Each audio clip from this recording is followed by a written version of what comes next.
કૃષ્ણ. કેમ છો? કેમ છે મારી યુટ્યુબ ફેમિલી? સ્વાગત છે તમારું મારા નવા બ્લોગમાં. તો આજે તો અત્યારે તો વાગી ગયા છે સવારના 9 અને આજના અમારા મંદિરના દર્શન કરાવું. જય ભગવાન, જય મારા વાલા, જય કુળદેવીમાં. તો અત્યારે તો 9 વાગી ગયા. નાસ્તા તો આજે સ્કૂલે સવારની હતી. આજ મંગળવારે અને ગુરુવારે 2 દિવસ મોટા છોકરાઓને પરીક્ષા હાલે તો એને 2 દિવસ સવારે જવાનું છે. નાસ્તા તો વહી ગઈ સ્કૂલે અને હું અને મમ્મી અમે લોકો જો કામકાજ કરીએ છીએ. પહેલાં કરી લઈ નાસ્તો, પછી કામકાજ કરીએ. તો નાસ્તામાં તો આજે રોટલીના કડકડિયા વઘાર્યા છે. તો હાલો તમે નાસ્તો કરવા. જય શ્રી કૃષ્ણ. જય શ્રી કૃષ્ણ. બધાને મારા જય શ્રી કૃષ્ણ.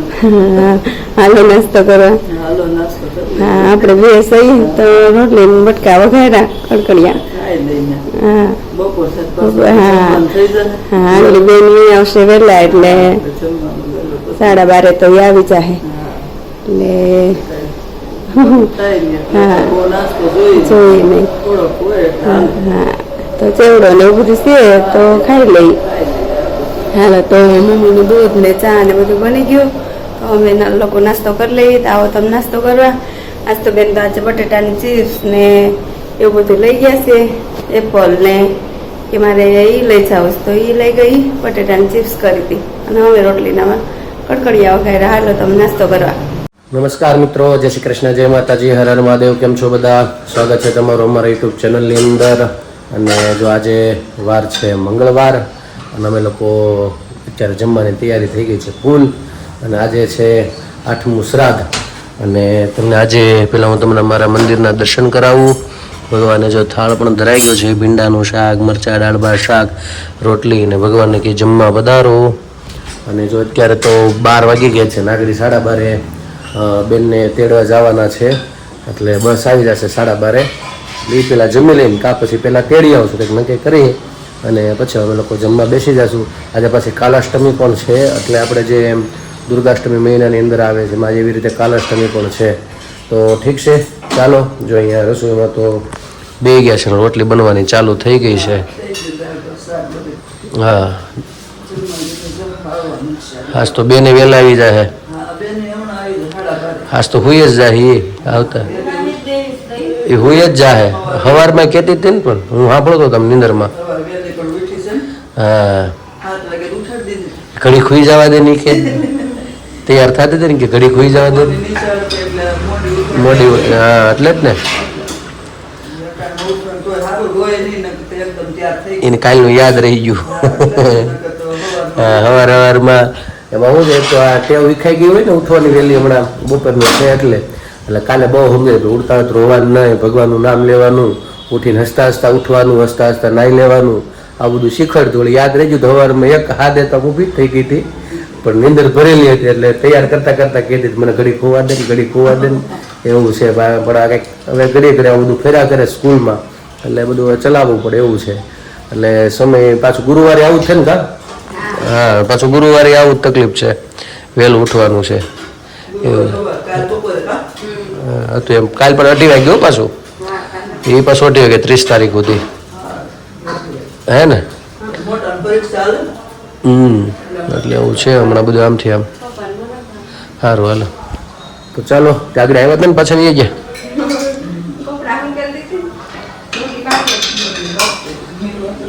છે. સારું, ચાલો તો જમવા બેસી જઈએ. અને જમવા મેં કીધું અત્યારે વાતાવરણ કેવું છે, ત્યારે વાદળ એવું, ગરમી તો હવે તો બારે ગરમી છે ફૂલ. પવનનો તણ ખોલતું નથી. હાલો જમવા બોલાશ. હા, એટલે પવનનો તણખો નથી થોડેક જરી કે આમ પવન એમ ડાળખી નથી થતી એવું છે. ફૂલ એટલે ફૂલ ગરમી છે. કાલે બપોર પછી વરસાદ, ગઈકાલે આવ્યો હતો વરસાદ, પણ આજે વાતાવરણ એવું છે પંખા વગર એક સેકન્ડ પૂરતા નથી રહી ગઈ એવી ગરમી છે. હા હા હા, એમાં કાલ રાત્રે પરમની રાત્રે તો રુદ્રાક્ષ અહીંયા અડાજણમાં બહુ મોટો એરિયો છે અહીંયા અડાજણ સુરતનો, ત્યાં લાઇટ બધી હોઈ ગઈ. અને ઘડીક તો ભાઈ રુદ્રાક્ષભાઈ રહેવાનું બંધ કર્યું. ત્યાં રાત્રે ફોન આવ્યો 1 વાગે એટલે ઘડીક એવું થઈ ગયું તેડવા જવું પડશે. પણ મને નીંદર આવી ગઈ. લાઇટ આવી ગઈ હતી, નીંદર આવી ગઈ હતી, હુઈ ગયો તો ને. ઓલા બધા જાગ્યા એમ ને, મામા નાની માં નાના બધા જાગ્યા. હા, ભાઈ શાંતિ થઈ ગયા. એટલે કારણ કે વરસાદ લાઇટ જ અચાનક આખા અડાગણમાં વહી ગઈ હતી, ક્યાંય બધે અંધારપટ હતો. એટલે અંધારાને અને ગરમીને કાંઈ રહી શકે એમ હતો ને, ઘડીક શું તેડવા જવું પડશે. એટલે 1 વાગે નક્કી કરીને તેડવા જવાનું. એટલે પછી ફોનની રાહ હતા, ફોન આવે છે તો તેડીએ તો, પણ કાંઈ ફોન આવ્યો ને પછી કાંઈ હું ઉડાડી દીધો હોય છે પરાણે. આવું બધું પવન નાખીને ભાઈ સુઈ ગયા હોય છે. અત્યારે આખી રાત જાગ્યો છે, આગળ ફોન આવ્યો હતો 7 વાગે સુધી જાગ્યો હતો, પાછો ઘડી ખૂચ્યો ને પાછો અત્યારે ઉઠી ગયો. એટલે અત્યારે ગરમી જેવી છે, એટલે બહુ હાલત ખરાબ જેવી છે, એવું છે. ઠીક છે, ચાલો તો જમી લઈએ. જમવાનું તૈયાર થતું જાય છે ભણો. હા ચાલો જમવા બધા. મમ્મી હવે આ બાજુ આવ્યા છે શાકભાજી ને એવું બધું લેવા, થોડું ઘણું ફરસાણ લેવું. જોઈએ હવે ક્યાં જઈએ, આવે વસ્તુ લેવાની. તો આ માર્કેટમાં તો જશે ગરબી બધું. હા શાકભાજી તો સારું છે તેવું બધું. લઈ શાકભાજી લેવાનું છે. થોડુંક નાસ્તો પતી ગયો છે. અમે જ્યાં આવીને આ તો મારતા આવીએ ને લેતા આવીએ બધું. શાકભાજી તો મકાઈ લઈશું 50 કિલો પાકા ચૂહડા સારું બધું જોઈ હવે હાલો થોડી ખરીદી કરી લઈએ. તો અમે લોકો આવ્યા હતા ને બધું લેવા શાકભાજીનું, એ તો લેવાઈ ગયું, પણ અહીંયા દુકાન થાય છે નવી. તો મમ્મી કે હાલ તો જોતા જાય કે, પણ આવ્યા છે ખાલી જોવા જ તે, પણ હમણાં જોખમ થયો હોય છે.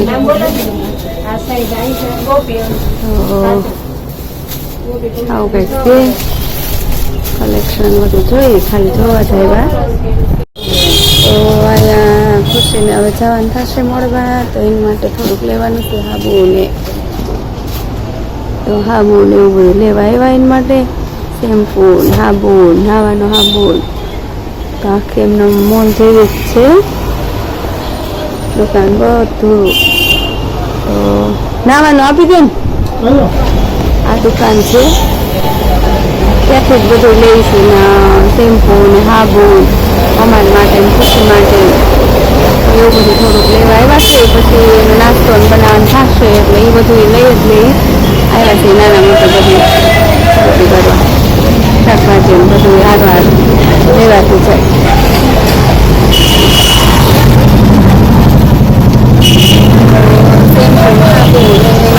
લેવાઈ ગયું. થોડું ઘણું બીજું કાંઈક તો અમે લોકો જોયું તો માર્કેટમાં જ જઈએ, માર્કેટમાંથી બધું લઈ શાકભાજી ટમેટા ને મમ્મી ટમેટા તો છે હો નહીં છે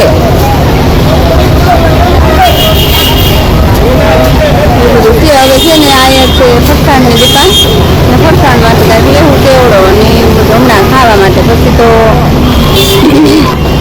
ખુશીને બનાવવા માટે તો પાછું લેવું કાંઈક, અત્યારે ખાલી રનિંગમાં ખાવા તેવડો અને ખાખરાને લઈ લેવું. તો અહીંયા આવ્યા છે ફરસાણની દુકાને.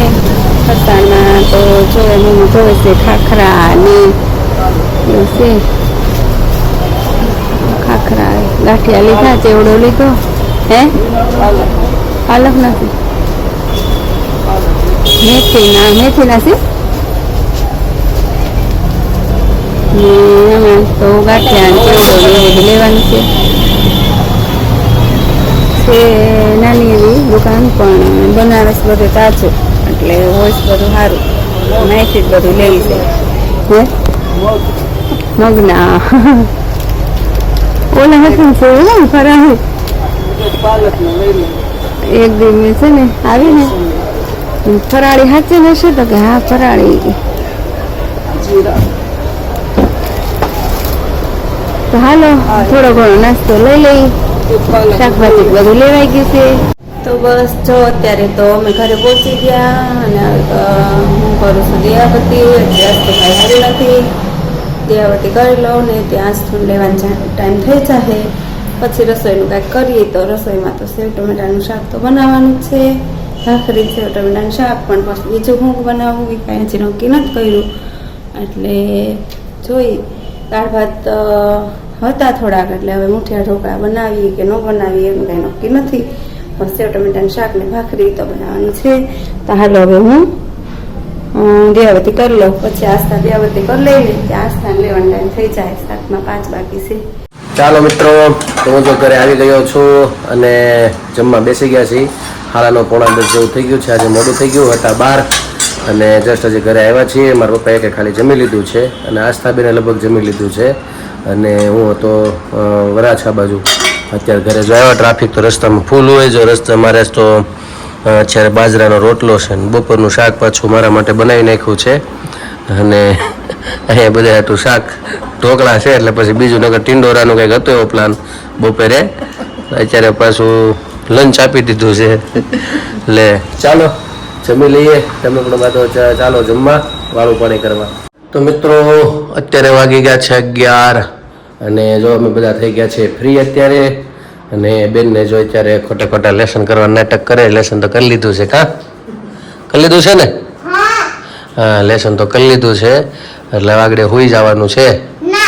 આજ તો બપોરે હુવાઈ ગયું છે ને?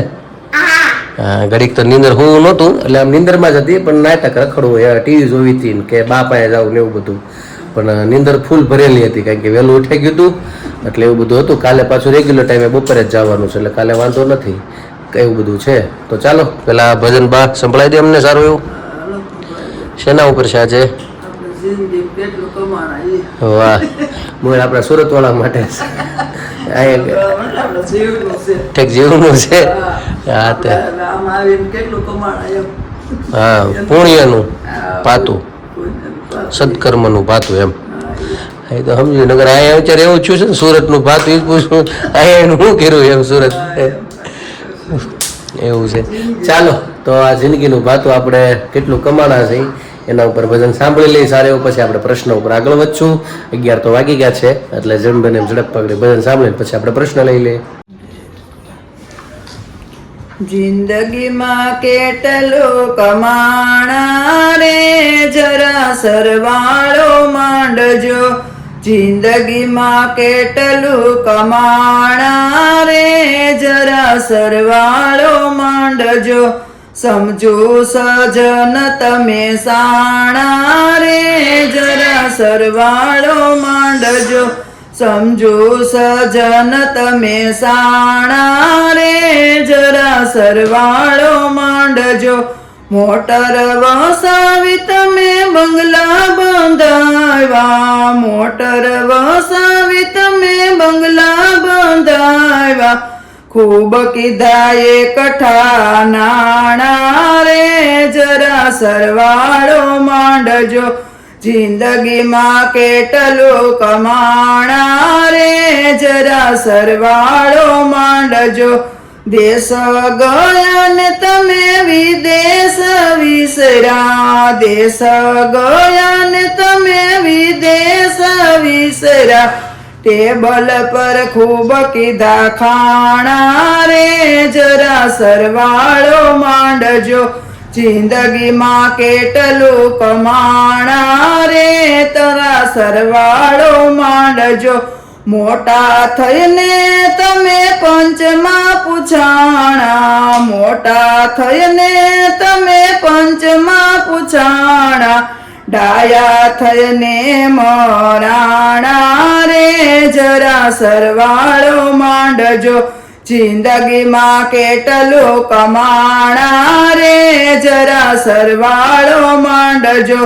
મંદિરે જઈને તમે દેવને જમાડ્યા, મંદિરે જઈને તમે દેવને જમાડ્યા. અંતરના દેવ ભૂખા રાખ્યા રે, જરા સરવાળો માંડજો. જિંદગીમાં કેટલું કમાણા રે, જરા સરવાળો માંડજો.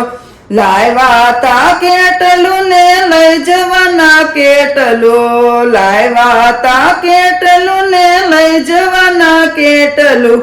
અંતે તો લાકડા ને છાણા રે, જરા સરવાળો માંડજો.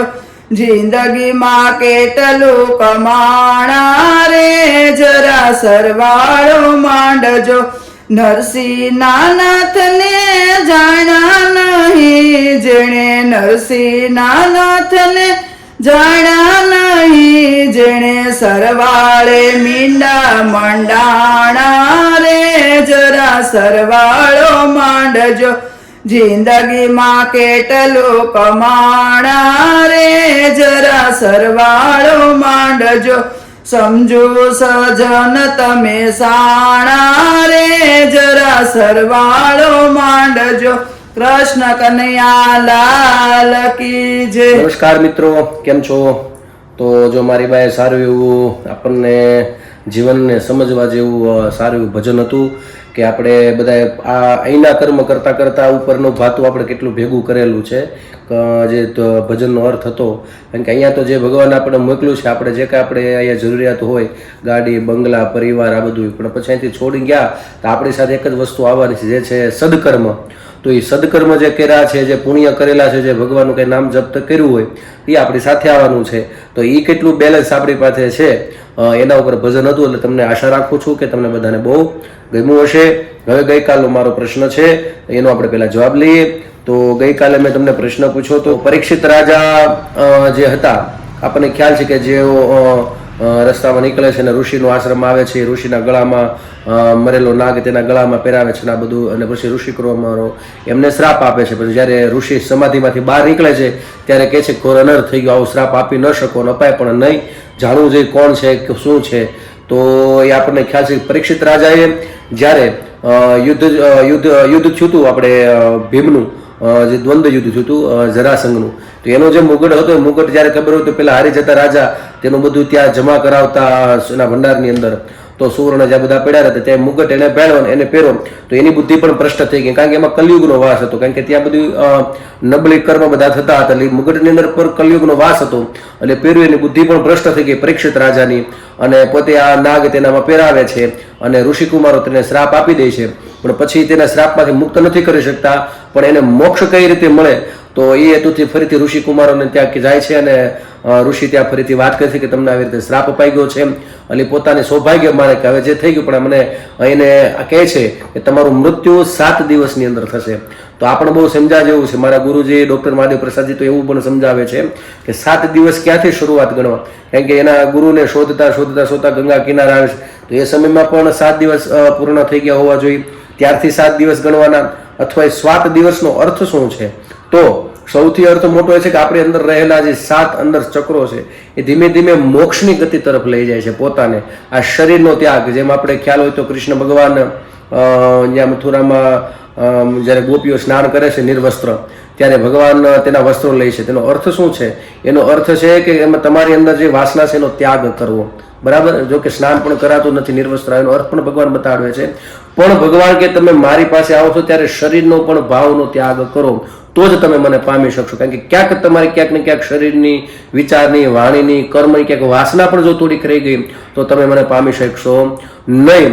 તો આ ગતિ તરફ વધવાનો એક આધાર છે. એટલા માટે પરીક્ષિત રાજાને 7 દિવસ આપ્યા હતા અને 7મા દિવસે તેમને તક્ષક નામનો નાગ કવડે છે. આમ તો બહુ સારી મને ઈચ્છા તો ઘણી થાય છે કે એનું જ્યારે માના ગર્ભની અંદર હતા ત્યારે ભગવાન એને પરીક્ષિત નામ શું કામ પડ્યું, પરી એના ભગવાન એને, આપણે બધા ભાગ્યશાળી કે એ તો આપણે કરતા ડબલ વધારે ભાગ્યશાળી કે આપણે બહાર આવ્યા પછી કંઈક આપણે બધું દર્શન કરીએ. તો ઈશ્વરે અંદર ગર્ભની અંદર પણ દર્શન ભગવાન આપ્યા, ચારે તારું ભગવાન દેખાણા. અને મૃત અવસ્થામાં હતા ને, અસ્વસ્થામાં બાણ છોડી દીધું હતું અને એના ગર્ભની અંદર લાગ્યું હતું, અને પોતે ત્યાં જે મૃત હતા પછી ભગવાન, એમાં 2 અર્થ નીકળે છે. ઘણી જગ્યાએ કથામાં એવું પણ છે કે ભગવાન તેને ચારે ગર્ભની અંદર સ્વરૂપ નારું કરીને જાય છે ને તેને દર્શન આપે છે અને પોતાનો જીવ આપે છે અને ફરીથી તે પરીક્ષિત રૂપે તે જન્મ થાય છે. અને બીજો અર્થ એ પણ આપે છે કે ભગવાન જ્યારે આવું બને છે, જ્યારે મૃત બાળક આવે છે ત્યારે હાથમાં અંજલિ લઈને ભગવાન ઘણા બોલે છે કે જો મેં બ્રહ્મચર્યનું આખું વર્ષ, આખું જીવન મેં બ્રહ્મચર્યનું પાલન કર્યું હોય તો આ બાળક જીવિત થાય. મેં કોઈ દિવસ સત્તાનો મોહ ન રાખ્યો હોય તો આ બાળક જીવિત થાય. મેં હંમેશા ધર્મની સ્થાપના માટે જ મેં મારું કર્મ કર્યું હોય તો બાળક આ જીવિત થાય. મારી પાસે કંઈક એવા પુણ્ય, મેં બ્રાહ્મણોની, સાધુની સેવા કરી હોય તો આ બાળક જીવિત થાય. આવા પ્રશ્નનો પણ હાથમાં અંજલિ લઈને કહે છે. તો આવો એક બીજી પણ એક કથા બતાડી છે. તો ટૂંકમાં કહું તો આનો અર્થ એ છે તક્ષક તેમને નાગ કવડે છે. તો આશા કરું છું કે તમને આ પ્રશ્નનો જવાબ સમજાઈ ગયો છે.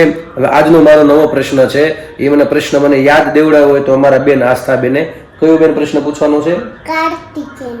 કાર્તિકેય બેન. હું એને પૂછતો હતો, મેં કીધું બેન આજ મેં પ્રશ્ન લખતા ભૂલી ગયો છું, કંઈક તો શેના ઉપર પૂછું? મેં કીધું રિસર્ચ બધું લખવાનું બાકી, કારણ કે હું જ્યાં સુધી થોડુંક વાંચું નહીં એના ઉપર મને ત્યાં સુધી હું પણ પૂછી નથી શકતો. પણ આજે થોડુંક મારે રહી ગયું કામકાજમાં તો બહાર, એટલે મેં કીધું આજે એવી રીતે હું પૂછું. એટલે એણે મને સામેથી કીધું, પેલા કે તમે ગણપતિ દાદાનો પૂછી લીધું? મેં કીધું હા. પછી કે માં પાર્વતીનો પૂછ્યું? મેં કીધું હા. તો કે શંકર ભગવાનનો? મેં કીધું હા. તો કે કૃષ્ણ ભગવાનનો? મેં કીધું હા. તો કે મૈયાનો પૂછી લીધો, એટલે કૃષ્ણ ભગવાનના જશોદા મૈયાનો એનો પણ પૂછી લીધો છે. તો કે હવે એના મિત્ર ગણપત દાદાના મિત્રનો એને ખ્યાલ નથી, એના ભાઈ છે, પણ એને મેં આગળ કીધું કે એમના ભાઈ કાર્તિકેય ભગવાન, બરાબર, એના મોટા ભાઈ. તો એનો મારો પ્રશ્ન છે કે કાર્તિકેય ભગવાન છે એને એના કયું વાહન છે, એને કયા વાહન ઉપર બેસીને એ આવે છે? એ કાલે જવાબ દેશે આપણને. તો બોલતી ના જવાબ એને ખબર છે. તને ખબર છે? મને બસ કાનમાં કહેજો, અથવા તું મને કાલે તાર મમ્મીના મોબાઈલમાં લખીને મોકલજે. પાક્કું ને? હા.